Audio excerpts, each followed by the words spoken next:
Kalbatonebo და ბატონებო 12 საათი არის კორუმი გვაქვს თუ შემოგვამტებიან სიამოვნებით დავემატებთ მოგესალმებათ კონსტიტუციის ნორმა არის რომ როგორც წესი ერთ-ერთი დადრე სესიები არ ტარდება და კომიტეტებზედაც ცოტა ჭირს იმიტომ რომ ყველანი გასული არიან საარჩევნო ველზე დღეს ეს რიგში ჩვენ გვაქვს ორი საკითხი პირველი არის შეპესე ენგურხესის 22-23 წლების საფინანსო ეკონომიკური საქმიანობის მოქმედ კანონმდებლობასთან შესაბამის აუდიტის ანგარიში.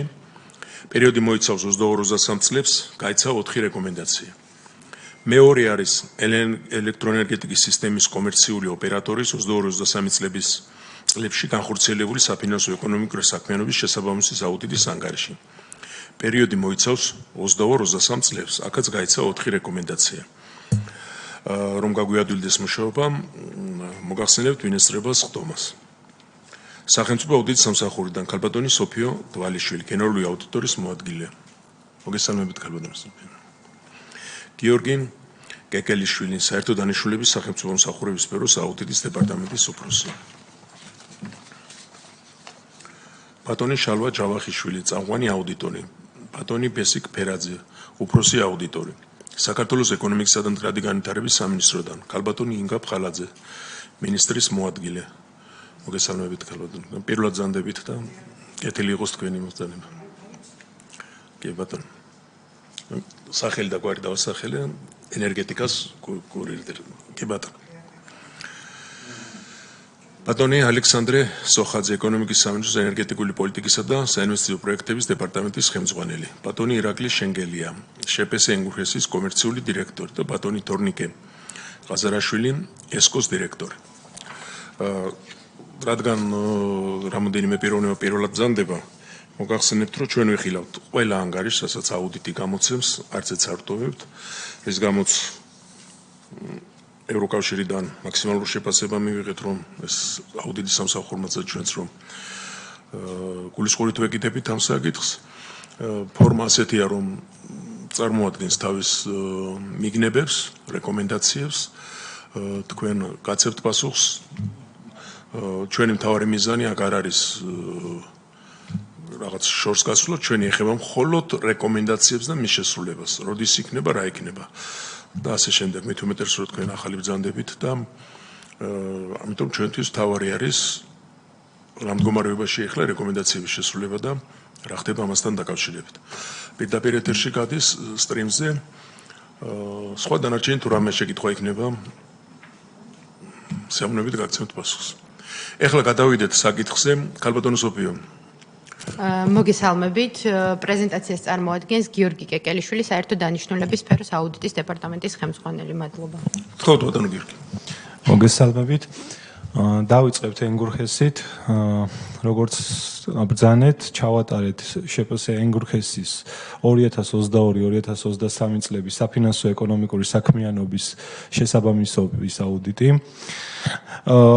მოკლედ რომ შევეხოთ ენგურხესის საქმიანობის ძირითად საგანს წარმოადგენს ელექტროენერგიის წარმოება და რეალიზაცია კომპანია უზრუნველყოფს საქართველოს ელექტრომომარაგების დაახლოებით 35%-ზე მეტს კომპანიის 2022 წლის მოგება იყო 59 მილიონი, ხოლო 23 წელს ზარალი ჰქონდათ 5 მილიონ 400. აქვე მინდა აღვნიშნო, რომ ენგურხესზე გაცემული 4 რეკომენდაციის შესრულების მაჩვენებელი 100%-იანია, 4 რეკომენდაცია შეასრულა კომპანიამ. ახლა კი გადავიდეთ თვითონ მიგნებებზე და რეკომენდაციებზე. პირველი მიგნება ეხება დასაბუთების გარეშე გამოყენებულ საწვავს. გამოვლინდა რომ შვებულების პერიოდში განპირობებულ ავტომობილებზე შესაბამისი დასაბუთების გარეშე ხდებოდა საწვავის ხარჯვა, რაც წარმოადგენს არამართლზომიერ ხარჯს. ასევე სრულყოფილად ვერ იყო წარმოდგენილი სპეცტექნიკით შესრულებული სამუშაოების შესაბამისი დოკუმენტაცია, რომელიც დაადასტურებდა გახარჯული საწვავის მიზნობრიობას, რაც საწვავის არამიზნობრად გამოყენების რისკებს წარმოშობდა. აღნიშნულზე გავეცით, აღნიშნულ მიგნებაზე ორი რეკომენდაცია. პირველი რეკომენდაცია საწვავის ხარჯების არამართლზომიერად გაწევის ფაქტების აღმოფხრის მიზნით მიზანშეწონილია თანამშრომელთა შვებულებაში ყოფნის პერიოდში განპირობებული ავტომანქანის სხვა თანამშრომლის მიერ დროებით სარგებლობის საჭიროების დასაბუთება დოკუმენტურად განხორციელდეს. მეორე რეკომენდაცია სპეცტექნიკაზე გაცემული საწვავის არამიზნობრივად ხარჯვის რისკების შემცირების მიზნით მიზანშეწონილია GPS მონაცემების გონივრული ვადით შენახვა. ასევე წინასწარ იქნეს დადგენილი შესასრულებელი სამუშაოების მოცულობები, გაიწეროს ტექნიკის მუშაობის სავარაუდო საათები და საჭირო საწვავის ოდენობა, ხოლო ფაქტობრივი მონაცემები სათანადო წესით იქნეს ასახული და დადასტურებული შესრულების სამუშაოების აქტებში.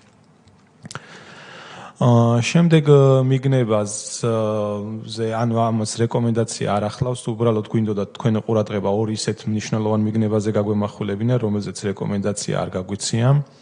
შტატგარეშე თანამშრომელთა მართვის ნაკლოვანებებზე 2022-23 წლებში კომპანიაში არ იყო დანერგილი დასაქმებულთა ანაზღაურების პროცესის კონტროლის სათანადო მექანიზმები.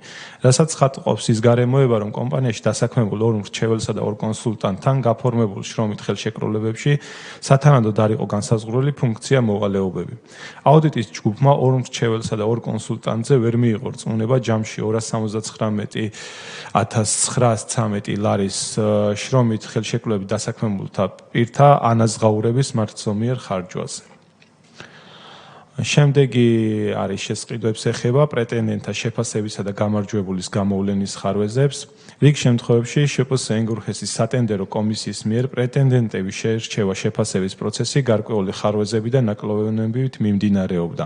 პრეტენდენტების შერჩევა შეფასებისას სრულად არ იყო გამოკვლეული გადაწყვეტილების მისაღებად საჭირო ყველა გარემოება და ფაქტი.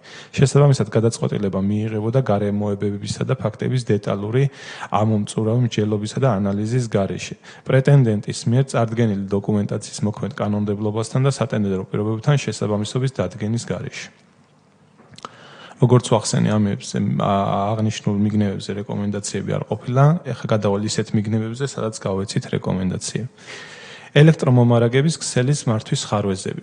კაშხლის მიმდებარე ტერიტორიაზე არსებული კომპანიის კუთვნილი ელექტრომომარაგების ქსელიდან ელექტროენერგია მიეწოდებოდა შპს ენგური ატრაქციის გარკვეულ ობიექტებს, რის შედეგადაც არამართლზომიერად გაიზარდა კომპანიის ხარჯები. მარაგების მართვის ხარვეზები ეხება შემდეგი მიგნება კომპანიაში არსებული შიდა კონტროლის სისტემა ვერ უზრუნველყოფდა მარაგების ხარჯვის პროცესის სათანადო კონტროლს, რომელიც დაადასტურებდა მათი გამოყოფის საჭიროებას და ხარჯვის მიზნობრიობას. ყოველივე ზემოაღნიშნული მიუთითებს მარაგების ხარჯვის პროცესთან დაკავშირებულ კონტროლის ნაკლოვანებებზე. აღნიშნულ მიგნებებზე გავეცით ორი რეკომენდაცია. ნომერი 3 რეკომენდაცია. ხარჯების ოპტიმიზაციის მიზნით კომპანიის ხელმძღვანელობამ შექმნას კონტროლის ისეთი მექანიზმი, რომელიც გამორიცხავს, რომ გაწეული იქნეს ისეთი ხარჯები, რაც კომპანიის საქმიანობასთან არ არის დაკავშირებული. ნომერი 4 რეკომენდაცია. მარაგების ხარჯვის კონტროლის უზრუნველყოფის მიზნით კომპანიამ ჩამოაყალიბოს სათანადო კონტროლის მექანიზმები მატერიალური ფასეულობების მოთხოვნის საჭიროების დასაბუთებისა და მიზნობრივად ხარჯვის უზრუნველსაყოფად. მადლობა, სულ ეს იყო ენგურხესზე. რა მდგომარეობა არის შესრულება? შესრულებაზე 100%-იანი შესრულება გვაქვს, როგორც ვახსენე, რეკომენდაციების. ყველა შესრულებულია. თუ შესრულებულია ძალიან კარგი. ხო, რამეს დაამატებთ ხელბატონიკა? ან თქვენ ან ვინც გნებავთ. მოგესალმებით. ჩვენ როგორც აღნიშნა ბატონმა, უკვე ასე ვთქვათ, 4-ვე რეკომენდაცია შევასრულეთ და თუ რაიმე კითხვები იქნება, მზადავართ გაგცეთ პასუხი კიდე დამატებით, მაგრამ გარდა ამისა, მინდა აღვნიშნო და ხაზი გავუსვა იმას, რომ ჩვენ თავის მხრივ ვართ მაკონტროლებელი ორგანო, ჩვენს ასე ვთქვათ, დაქვემდებარებაში მყოფი უწყების და შესაბამისად მივსდევთ ყველა იმ რეკომენდაციის დროულად განხორციელებას, რასაც აუდიტის სამსახური მოგვაწყვეტს. ეხლაც და შემდგომშიც ამის პირობას გაწევთ. ისა ცოტა გადახოვე რომ გავაკეთოთ, ახლები ბრძანდებით და თუ ხერხული არ იქნება რომ გაგვეცნოთ, თქვენ გაგიცანით უკვე. დიახ. ბატონო ალექსანდრე სოხაძე, თქვენ ბრძანდებით, ხო? მოგესალმებით მე ვარ. ირაკლი შენგელია, შპს ენგურხესი. სასიამოვნო თორნიკე ყაზარაშვილი. კი ბატონო, მოგესალმებით. კოლეგებო. კარგი, რადგან ყველაფერი შესრულებულია, მივესალმებით. თუმცა ძალიან ცუდი მიგნებებია იმ გაგებით, რომ იგივე ტრანსპორტთან დაკავშირებით, იგივე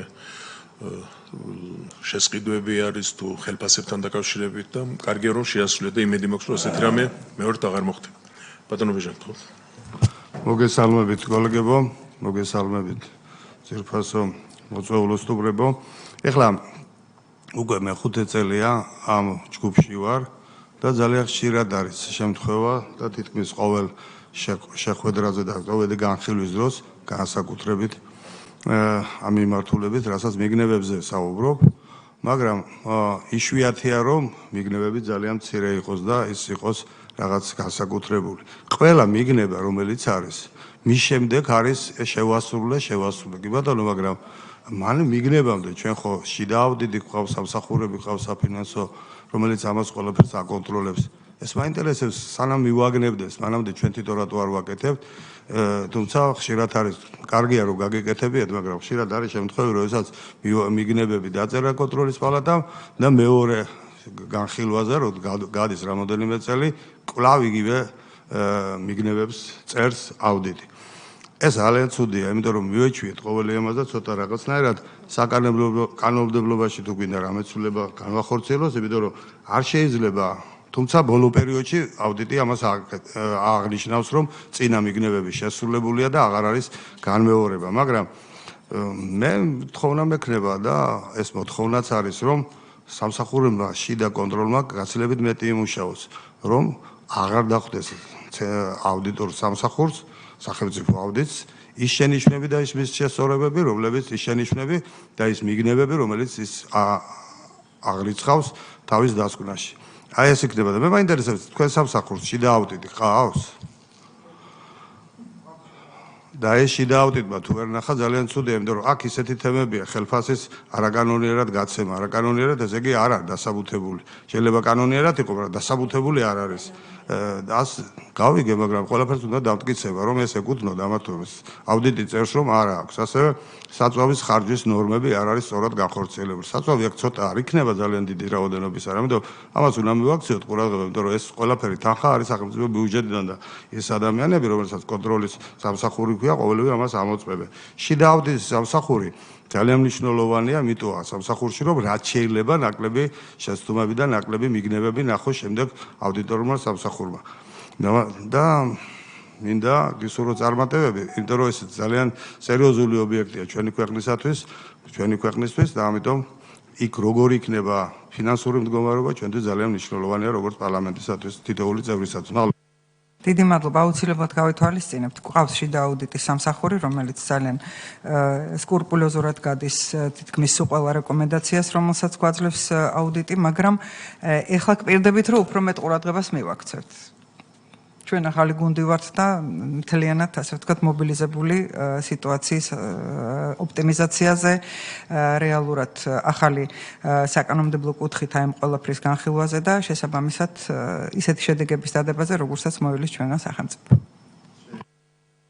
ძალიან კარგი, მე იმედი მაქვს ყოველივე ამის და მე მინდა ხა შიდა ჩვენ სამსახურს მიმართო, აუდიტის სამსახურს, მე თხოვნა მექნება, შემოძვირფასო მეგობრებო, რომ შიდა აუდიტის საერთოდ დასკვნებს და მის აქტებს, რომელიც იწერება ნებისმიერ სამსახურში და ასევე რეგიონებში განსაკუთრებით, ამას მივაქციოთ ძალიან დიდი ყურადღება.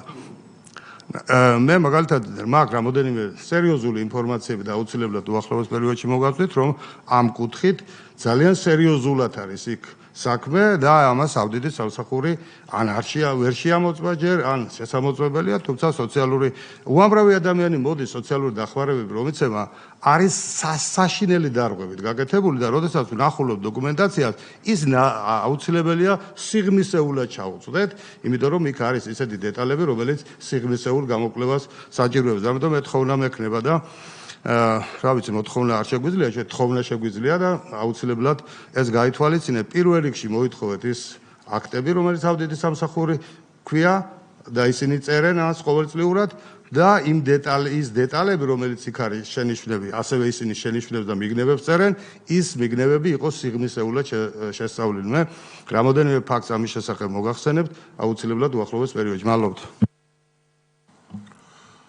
ძალიან თქვენ გნებავთ? ორი სიტყვით უბრალოდ ბატონი ბეჟანის კომენტართან ყველას მოგცეთ სიტყვას პირველი რაც შეეხება შიდა აუდიტის სამუშაოს ჩვენი აუდიტორული პროცედურები ნამდვილად ითვალისწინებს შიდა აუდიტორების მიერ განხორციელებული სამუშაოების და მომზადებული ანგარიშების განხილვა. შესაბამისად, იქ სადაც ჩვენ გვაქვს აუდიტი, ამას აუცილებლად ვეცნობით ხოლმე და ბუნებრივია საინტერესოა თქვენ რა საკითხიც დააყენეთ. კი ბატონო, დიდი მადლობა. ბატონო ალექსანდრე, რაღაც თქვენ გნებოდეთ. დიახ, ორი სიტყვის დამატება სურდა, ბატონ ბეჟანი, დიდი მადლობა. თქვენ კომენტართან დაკავშირებით მინდოდა მაინც ორიოდე სიტყვით მე თქვა შესრულების მდგომარეობასთან დაკავშირებით შესრულებულია მათ შორის კონკრეტული სამართლებრივი აქტები არის გამოცემული, რომელიც უზრუნველყოფს, რომ სამომავლოდ აღარ მოხდეს აღნიშნული დარღვევის განმეორება. ერთ-ორ საკითხთან დაკავშირებით თქვენ ყურადღებას გავამახვილებ, მაგალითად არამიზნობრივ ხარჯზე როცა იყო საუბარია შულობილი საწარმოსთვის ელექტროენერგიის მიწოდებაზე და ხარჯსახრიცხვის გამიჯვნაზე. ანუ აქ რამ დიახ, ძალიან ცუდი ფაქტი არის, თუმცა იქ არ არის რომ რაღაცა სხვა არამიზნობრივი ხარჯი იყოს. რაც შეეხება იმ ადამიანების ჩამონათვალს, რომელზეც საუბარი იყო პრემიის ნაწილზე, არც ერთი ეს ადამიანი დასაქმებული აღარ არის შებოსა ენგურჰეში და რა თქმა უნდა ეს ძალიან ისეთი ფაქტია. ძალიან დიდი მადლობა ამის თქმამდე. შეიძლება ბატონო. მოგესალმებით, რიმა ბერაძე. ეს ობიექტი ჩვენი ქვეყნისათვის არის მეტად პრინციპული და სტრატეგიული ობიექტი და რა თქმა უნდა სახელმწიფო მას განსაკუთრებულ ყურადღებას აქცევს, მაგრამ ამავდროულად სახელმწიფო განსაკუთრებულად საუბრობს დღეს ჩვენი გუნდი ქვეყანაში არსებულ კორუფციასთან დაკავშირებით და მასთან ბრძოლაზე და ის რომ თქვენი განმარტება ხარ ვაპირებდი გამოსვლას, მაგრამ თქვენ განცხადებას აკეთებთ, რომ ის ადამიანი აღარ არის, იმ ადამიანმა არაფერი არ დააშავა. დავაშავეთ ჩვენ, ვინც ეს დანიშნა, ვინც ხელი შეუწყო მას, რომ ფუნქცია არ ქონდა, სამსახურში არ დადიოდა, საზღვარგარეთ მიდიოდა და ხელფასს აძლევდით. პრემია დანამაც ვაძლევდით. ეხლა სამსახურიდან თუ გაუშვით, ბოდიში რა, იმერე რა. ეს სახელმწიფო თანხები რო გაიფლანგა, ამასთან დაკავშირებით ვინ აგებს პასუხს? და ის რომ ფაქტიურად ადამიანს, რომელსაც პარლამენტარზე მეტი ხელფასი ჰქონდა და 279,000 ლარს იღებდა და პლუს პრემია დანამაც აძლევდით და პლუს ფუნქციაც არ ჰქონდა, რა უნდა გაეკეთებინა. პლუს იმას რომ წასული იყო სამსახურიდან და სამსახურიდან რო დაითხოვდა, მის შემდეგაც რო ხდებოდა, რომელში გააუდიტის ეფექტურ მუშაობაზე ვსაუბრობთ, მეგობრებო, ძალიან გთხოვთ რა, სწორი შეფასებები გავაკეთოთ. დიდი მადლობა. აუცილებლად გავითვალისწინებთ და გვპირდებით რომ უფრო ყურადღებით მივაქცევთ შემდგომში ყველანაირ ესეთ მოვლენას ყურადღებას. აბსოლუტურად ვეთანხმები კალბატონ რიმას, ბატონ ბეჟანს, მაგრამ ახლა მთავრობის პრემიერით დაწყებული არის ეს პოზიცია და იმედი მაქვს, რომ ასეთი რამე აღარ მოხდება. იმიტომ რომ მართლა წარმოუდგენელია, რომ ასეთი რამ ხდებოდეს. ჩვენ ამ წუთში თქვენთან პრეტენზია არ აქვს, იმიტომ რომ ეს გამოსწორებულია და თან ახალი გუნდია, მაგრამ მეორეს მხრივ ზორი ვძანდებიან. აქ მოდივართ არავინ არ ვიქნებით, არც დეპუტატები და არც მინისტრები და სულ ახალი გუნდი მოდის და თუ ასე არ გამო, ამიტომ სწორად ბრძანეთ, რომ აქტები უნდა იყოს ისეთი, აი თქვათ ხელფასთან ეს დარღვევები, რომ თუ გააკეთებ ჩარჩოს, როგორ უნდა გააკეთეს ეს ხელფასები, როგორ უნდა ჩამოიწეროს საწვავი, ხო აღარ მოხდება. თუ მოხდება, ეს უკვე არის კრიმინალი, არა? ამიტომ ამ კუთხით უნდა წავიდეთ და მართლაც უნდა გაძლიერდეს შიდა აუდიტი, რომ ის რასაც გარედან აუდიტი წერს, ის მანამდე შიდა აუდიტმა დაწეროს და გქონდეთ რეაგირების საშუალება. კარგი, მაშინ ეს საკითხი კი ბატონო. ესე იგი, რომ სწორი ბრძანა ბატონო ბაბადამ და სრულიად ვეთანხმები და მინდა განვავცო ჩემი კუთხით. ეხლა რა ხდება? დღეს უწერთ ამას არის დარღვევა. თუ არ არის ნორმატიული აქტი, თუ როგორ უნდა გაიცეს, საწვავი იქნება, სოციალური დახმარა იქნება, თუ რაღაცა, ეს უკვე დანაშაული. ესე იგი, ცემთ ისე როგორ თქვენ გინდათ რა. კანონში არსებობს რომ უნდა იყოს გაწერილი პუნქტობრივად, თუ რა უნდა გააკეთოს, მაგალითად ბენზინის გაცემის დრო, დიზელის გაცემის დრო, იქ ნორმებია, საათებია და ასე შემდეგ. ასევე სოციალური დახმარებაზე, ასევე ხელფასებზე გაწერილი უნდა იყოს. თუ ეს გაწერილი არ არის, ეს არის ბიუჯეტის სახსრების უკანონო ხარჯვა. ნუ ეს კანონით ისჯება და ამიტომ მართალია ახლა აქ 5 წელია ვსაუბრობთ, და სულ ეგეთი შემთხვევებია.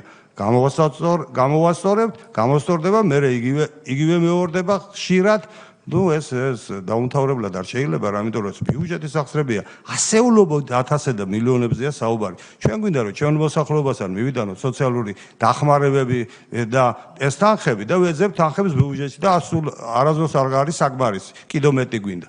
ამიტომ ეს თანხები უნდა გავხარჯოს იმ კანონით, რა კანონითაც ვიღებ ჩვენ. აბა რა აზრი აქვს მაშინ კანონების მიღებას? მადლობთ.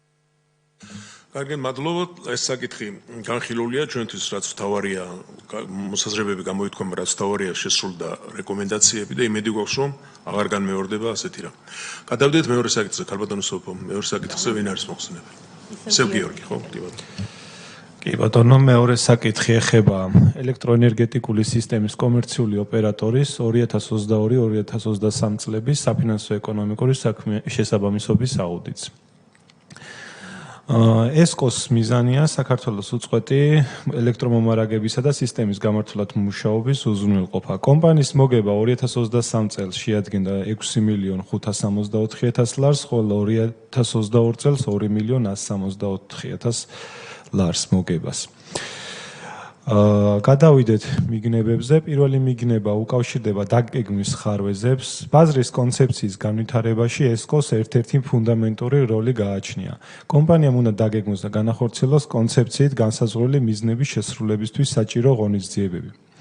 ესკოში არ ხდებოდა კომპანიის საქმიანობის სამოქმედო გეგმების შედგენა. აქედან გამომდინარე, რთულია შეფასდა ეს, რამდენად შეესაბამება ამოცანების შესრულება კომპანიის დასახულ მიზნებს. მეორე მიგნება უკავშირდება ფულად ჯილდოს გაცემის დასაბუთების ნაკლოვანებებს. ესკოს თანამშრომლებზე ჯილდოს გაცემისას არ ეყრდნობოდა მათ მიერ შესრულებული სამუშაო შედეგებს, რაც მეტად გამჭვირვალეს გახდიდა წახალისების სისტემას.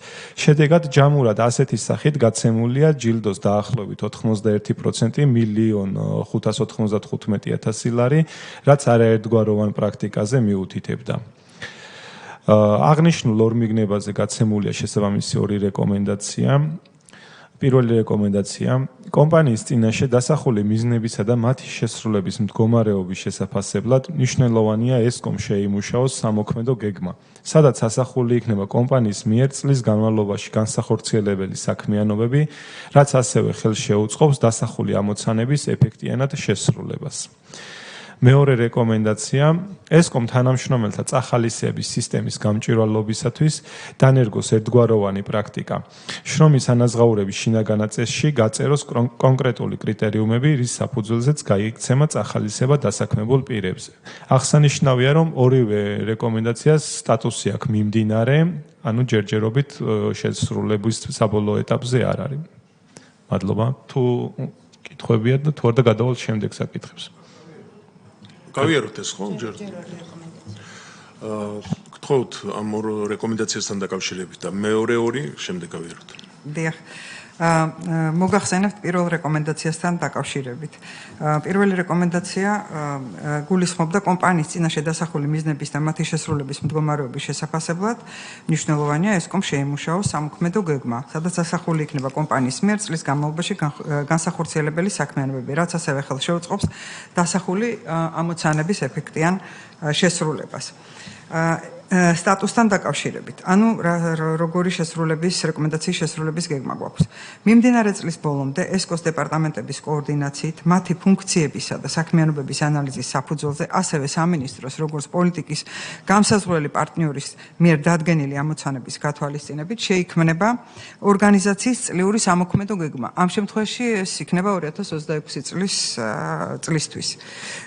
წლიური სამოქმედო გეგმა უნდა მოიცავდეს ესკოს საქმიანობიდან გამომდინარე შესასრულებელ მეტწილად გაზომვად ამოცანებს, ხოლო აღნიშნული ამოცანები და მიზნები უნდა იყოს მკაფიოდ ჩამოყალიბებული და შესასრულებლად რეალისტური.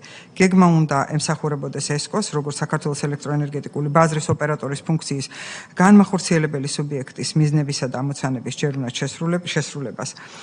წლიური სამოქმედო გეგმა საშუალებას უნდა აძლევდეს ესკოს საშუალო და მაღალი რგოლის ხელმძღვანელებს თავიანთი კომპეტენციის ფარგლებში დაგეგმონ, განახორციელონ და მონიტორინგი გაუწიონ კონკრეტული ღონისძიებების პასივებისა და აქტივობების შესრულების პროცესებს, რაც თავის მხრივ ხელს შეუწყობს კომპანიის წინაშე დასახული ამოცანების შესრულებას.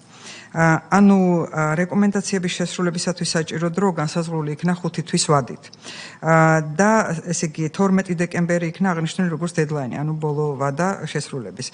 ესკოს სავარაუდო შესრულების ვადა განსაზღვრული გვაქვს 30 სექტემბრით. ანუ ამ თვის ბოლოს ეს რეკომენდაცია სრულად იქნება შესრულებული.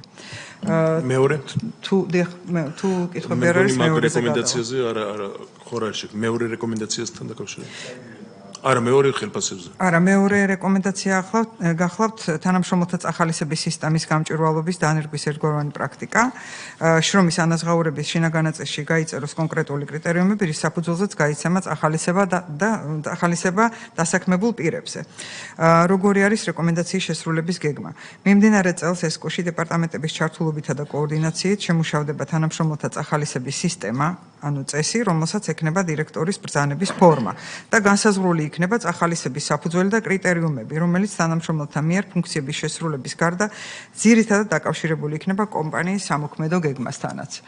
აქ ჩვენ გვაქვს წახალისების წესისა და კრიტერიუმების განსაზღვრა წახალისების პროცესს გახდის უფრო გამჭვირვალეს, თანმიმდევრულს და ეფექტურს. აქ საჭირო ვადა აუდიტის სამსახურის მიერ განსაზღვრული იქნა 3 თვით. დედლაინი კი 10 ანუ საბოლოო დღე 10 ოქტომბრით არის განსაზღვრული, მაგრამ აქაც ესკოს მოლოდინი გვაქვს, რომ ესკო შეასრულებს ამ რეკომენდაციას 30 სექტემბრისთვის, ანუ თვის ბოლოს. აი, სწორედ მაგაზე ვსაუბრობდით, რომ აწი შეასრულებს და რატო არ შეასრულებს. ეხლა უბრალოდ მაგალითს მოვიყვან. კერძო სტრუქტურაში, რომ მაგალითად ხარჯვა არ იქონდეს დადასტურებული გინ დიზელის საწვავის, გინ ბენზინის, გინ ნებისმიერი ხარჯი.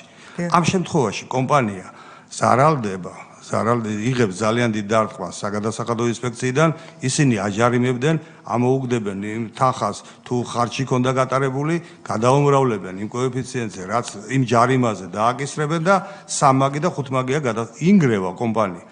ეხლა აქ სახელმწიფო სტრუქტურებში არ იყო გაკეთებული, არასწორად იყო გაკეთებული, მაგრამ მერე გამოასწორეთ. გასაგებია გამოასწორეთ, მაგრამ ის რაც დააშავეთ, იმისთვის ვინ აგებს პასუხს?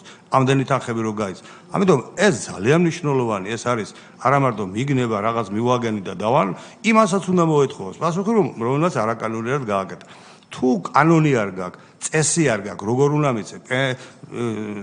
დანამატი, ხელფასი და ასე ნებისმიერი ფულადი თანხა, ნუ არ უნდა გაცე, მაშინ სანამ არ გექნება. ეხლა იქნება ბრძანება, ეხლა გაიწერება, როგორ უნდა გაიცეს, ეს ადრე რა უშლიდა მას ხელს. მოგესალმებით. სავარაუდოდ მე დიდი იმედი მაქვს, რომ მომავალში მსგავსი ფაქტებისგან დაზღვეულები ვიქნებით, ვინაიდან ბატონმა პაატამ სწორად ბრძანა უკვე პრემიერ-მინისტრის ერთ-ერთი მთავარი პრიორიტეტია, რომ სახელმწიფო შეპესეებში, საწარმოებში მსგავსი საკითხები იყოს ძალიან ღია და გამჭვირვალე. რაც შეეხება საზოგადოებას, ჩვენ გვიყურებს, ჩვენ ხტომას უყურებს და საზოგადოებისთვის უნდა ითქვას, რომ აი ზუსტად ამ სისტემური ოპტიმიზაციის ფარგლებში, რაც ბოლო პერიოდში ჩატარდა სახელმწიფო შეპესეებში, საწარმოებში, მსგავს ორგანიზაციებში, დაახლოებით 56 მილიონი ლარი იყო ბოლო მონაცემებით, მე როცა ეს ინფორმაცია მივიღე, დაზოგილი. ხო წარმოგიდგენიათ რა თანხებზე არის საუბარი და რამდენი ადამიანი საერთოდ არაფერში ღებულობდა საკმაოდ დიდ ძალ თანხებს. მე იმედი მაქვს, რომ მომდევნო წლებში და ზოგადად მომავალში მსგავსი ფაქტებს ადგილი აღარ ექნებათ. დიდი მადლობა. კი ბატონო, მაგას მოგახსენეთ, რომ ჩემი პირადი პასუხისმგებლობაა ეს, რომ ორივე რეკომენდაცია იქნეს არა მარტო ფუნქციაზე შესრულებული, არამედ აღსრულებულიც და უშუალოდ მე ვარ პირადად ჩართული ამ დოკუმენტების მომზადებაში, წახალისების სქემა იქნება თუ სხვა ტიპის სამუშაოებით სამოქმედო გეგმას, ამიტომაც ჩვენ დაახლოებით 2 თვე არის, რაც ამ პოზიციას დავინიშნე და ერთ-ერთი მთავარი პრიორიტეტი ზუსტად ეს არის, რომ დოკუმენტი არ შეიქმნას მხოლოდ დოკუმენტად, ის უშუალოდ იყოს აღსრულებად და ამიტომაც ეს დედლაინები, რაც არის გაწერილი სამსახურის აუდიტ სამსახურის მიერ მაქსიმალურად ჩემ გუნდთან ერთად შევეცდები, რომ 30 სექტემბერს უკვე ეს დოკუმენტაციები ატვირთული იყოს და განსახილველად შესაბამის პორტალზე. ამიტომ შემდეგში თუ მოგვიწევს თქვენთან მოსვლა, დარწმუნებული რომ იგივე რეკომენდაციები და იგივე საკითხებით არ დაგიბრუნდებათ ესკო. მადლობა. კი ბატონო. მაინტერესებს მე ერთი შეკითხვა ის წეგან თქვენ ხაზგასმით აღნიშნეთ აუდიტის სამსახურის მუშაობა და აუდიტი ეხლაც იგივე აუდიტი მუშაობს და ამ ფაქტებს არ ნახულობდა? ჩვენს ესკოში აუდიტის სამსახური აქ იგულისხმება სამინისტროს საქმემდებარეში დეპარტამენტი რომელიც არის მაგრამ როცა ასე არამიზნობრივად მიმდინარეობდა თანხების გაცემა და 91% ფაქტიურად ჯილდოა გაცემული თანხებიდან არამიზნობრივად არის გაცემული და არასწორად არის გაცემული არ ნახულობდა ამ ფაქტებს მე აუდიტორებთანაც მაქვს შეკითხვა, ქონდა თუ არა ამ საკითხებთან დაკავშირებით მსჯელობა და მუშაობდა თუ არა ამ მიმართულებით, როცა ორგანიზაციას სამოქმედო გეგმა არ გააჩნია საერთო და შემდეგ 91%-ს გასცემს თანხების არასწორად და გასცემს ჯილდოს სახით, რომელიც არ იყო გასაცემი, მაინტერესებს აუდიტის დამოკიდებულება თვითონ სამინისტროს. აუდიტის მიმდინარეობის პერიოდში ჩვენ ეკონომიკის სამინისტროს შიდა აუდიტის ანგარიშები აღნიშნულ პერიოდზე არ შეგხვედრი, ანუ არ ყოფილა მაშინ ნამუშევარი მათი. ჩვენ ცოტა მძიმე მემკვიდრეობა შეგხვდა და ეხლა ვართ როგორც აღნიშნეთ ძალიან სერიოზული რეფორმების პროცესში, რაც გულისხმობს ოპტიმიზაციას და ყველანაირი ხარვეზის გასწორებას ყველა ჩვენ საწარმოში. კარგი, მადლობა. გავაგრძელოთ ბოლო ორი რეკომენდაცია. კი ბატონო, მადლობა.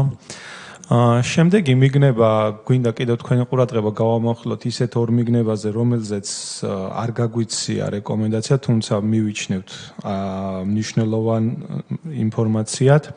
ესკოს შვილობილი კომპანია SEMBI წარმოადგენს ელექტროენერგიის ბირჟას, რომლის დაარსების დღიდან აუდიტის პერიოდის ჩათვლით ფუნქციონირებდა ისე, რომ ვერ ასრულებდა მის ძირითად ფუნქცია მოვალეობებს, რისთვისაც იყო იგი შექმნილი. კერძოდ ვერ ამოქმედა დღით ადრე ბაზრის ოპერირება, დღიური ბაზრის ოპერირება, ორმხრივი ხელშეკრულებების ბაზრის ოპერირება და დღით ადრე დღიური ბაზრებისთვის ანგარიშწორების სისტემის მართვა. მხოლოდ აუდიტის პერიოდში 22-23 წლებში SEMBI-ს ხარჯებმა შეადგინა 2,996,000 ლარი. შემდეგი მიგნება გვაქვს ინსპექტირების ხარვეზებზე.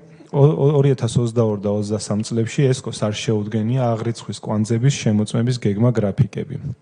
ასევე არ განხორციელებულა ანგარიშწორებაში გამოყენებული აღრიცხვის კვანძების პერიოდული შემოწმება, რაც არ არის შესაბამისობაში ქსელის წესებით, ბაზრის წესებით და ესკოს დებულებით დადგენილ მოთხოვნებთან და აღრიცხვის კვანძების მოწყობილობების შემოწმების ინსპექტირების პროცესში კონტროლის მექანიზმების არასრულყოფილად ფუნქციონირებაზე მიუთითებდა. როგორც მოგახსენეთ, აღნიშნულზე რეკომენდაციები არ გაგვიცია. შემდეგი ორი მიგნება გვაქვს, რომელზეც რეკომენდაციებია გაცემული, ეხება ავტომობილების მართვის ხარვეზები. ესკოში სამორიგეო ავტომობილების გამოყოფა არ ხდებოდა კონკრეტული მოთხოვნის საფუძველზე, რითაც არ არის დაცული კანონმდებლობის შესაბამისი ნორმები. ასევე ვერ მოვიპოვეთ მტკიცებულებები, გამოიყენებოდა თუ არა სამორიგეო ავტომობილები შესაბამისი და არა განპირობებული დანიშნულების შესასრულებლად. სულ სამორიგეო ავტომობილებზე გახარჯული იყო 67,000 ლარი. დასაბუთების გარეშე გამოყენებულ ავტომობილებზეა შემდეგი მიგნება. ესკოში ავტომობილით მოსარგებლე თანამშრომლების მივლინებისა და შვებულების დროს ხდებოდა მათზე განპირობებული ავტომობილების ექსპლუატაცია შესაბამისი დასაბუთების გარეშე, რაც სამსახურებრივი ავტომობილების პირადი მიზნებით გამოყენების და არამართლმიერი ხარჯების გაწევის რისკებს წარმოშობდა. აღნიშნულ მიგნებებზე გავეცით ორი რეკომენდაცია, ნომერი მესამე რეკომენდაცია. სამსახურებრივი ავტომანქანების პირადი მიზნით გამოყენების რისკების შესამცირებლად აუცილებელია სამორიგეო ავტომობილების სამსახურებრივი მიზნებისთვის გამოყენების საჭიროება დასაბუთდეს დოკუმენტურად. ნომერი მეოთხე რეკომენდაცია. ტრანსპორტის ხარჯების არამართლმიერად გაწევის რისკების შემცირებისთვის მიზანშეწონილია თანამშრომელთა მშობლებაში ან საზღვარგარეთ მივლინებაში ყოფნის პერიოდში განპირობებული ავტომანქანის სხვა თანამშრომლის მიერ დროებით სარგებლობის საჭიროება დასაბუთდეს დოკუმენტურად. აღსანიშნავია, რომ ორივე ეს რეკომენდაცია უკვე შესრულებული აქვს ესკოს. მადლობა. მადლობთ, ხომ არაფერს გვეტყვით.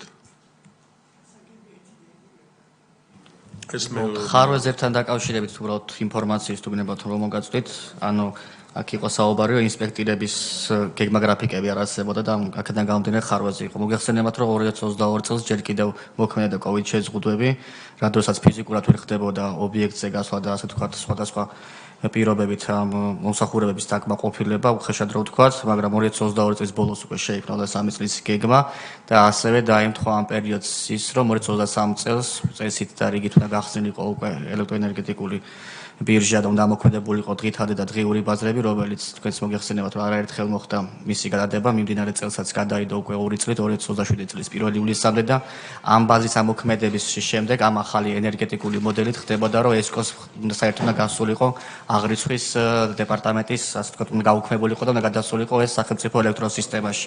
მაგრამ ვინაიდან ეს ბაზრის გადაწევა მოხდა, ჩვენი გუნდი მაინც არ გაჩერებულა, ეხაც მიმდინარეობს ყოველწლიური გეგმა გრაფიკის შედგენა აღრიცხვის კვანძების შემოწმების მიზნით და ამ კუთხით ეს ხარვეზები, რომელიც დაფიქსირდა 2022-23 წლებში, დღის გამარებით აღმოფხვრილია.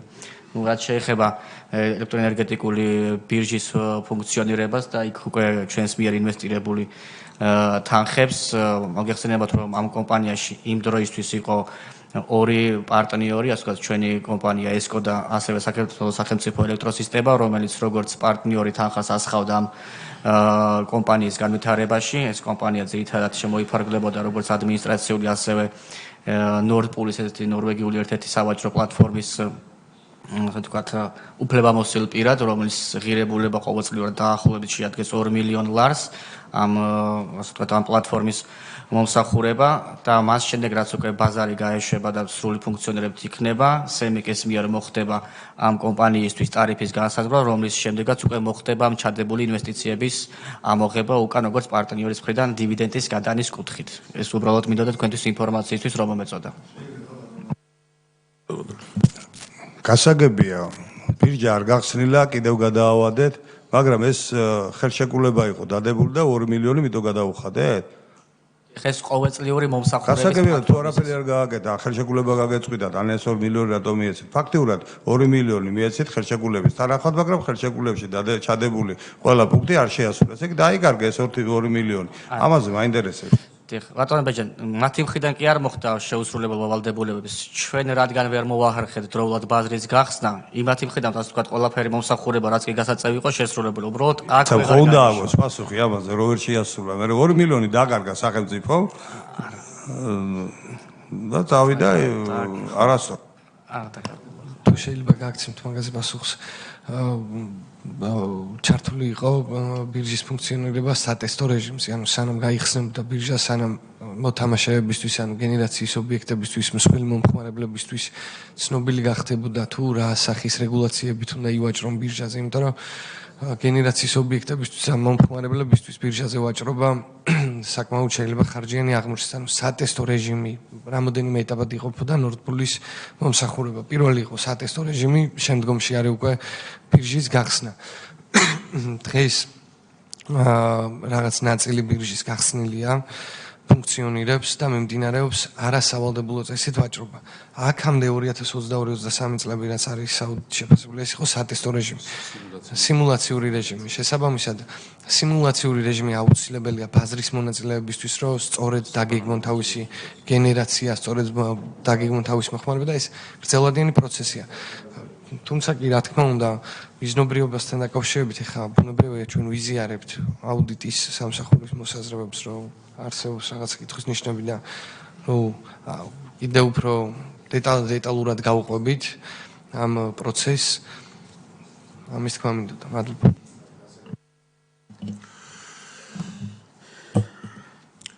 ესე იგი, ჩვენ ამით საკითხის განხილვას მორჩით, ალბათ ადრე მორჩა, იმიტომ რომ პრაქტიკულად ყველაფერს დაეთანხმეთ, ასე მარტივად არ მიდის ხოლმე აქ ხშირად საქმე, მაგრამ ერთი რაც აქ ბრძანეს ჩემმა კოლეგებმა, ვიზიარებთ ლენათ, რომ უბრალოდ უხერხულად გამოდის, რომ აი ახლა თქვენ კარგია ყველაფერი, 2 წლის მერე აუცილებლად შევხვდებით, ყოველ 2 წელიწადში მოწდება ორგანიზაცია ეკონომიკის სამინისტროს უფრო ადრე ჩვენ პრაქტიკულად სხვადასხვა საკითხებზე ხვდებით.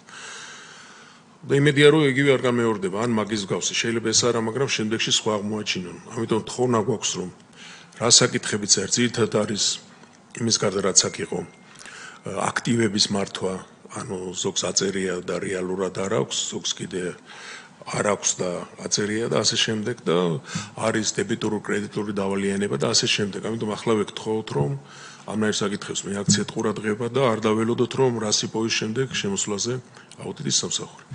ეხლა მადლობას მოგახსენებთ და წარმატებას გისურვებთ. ამით ეს საკითხი ამოწურული.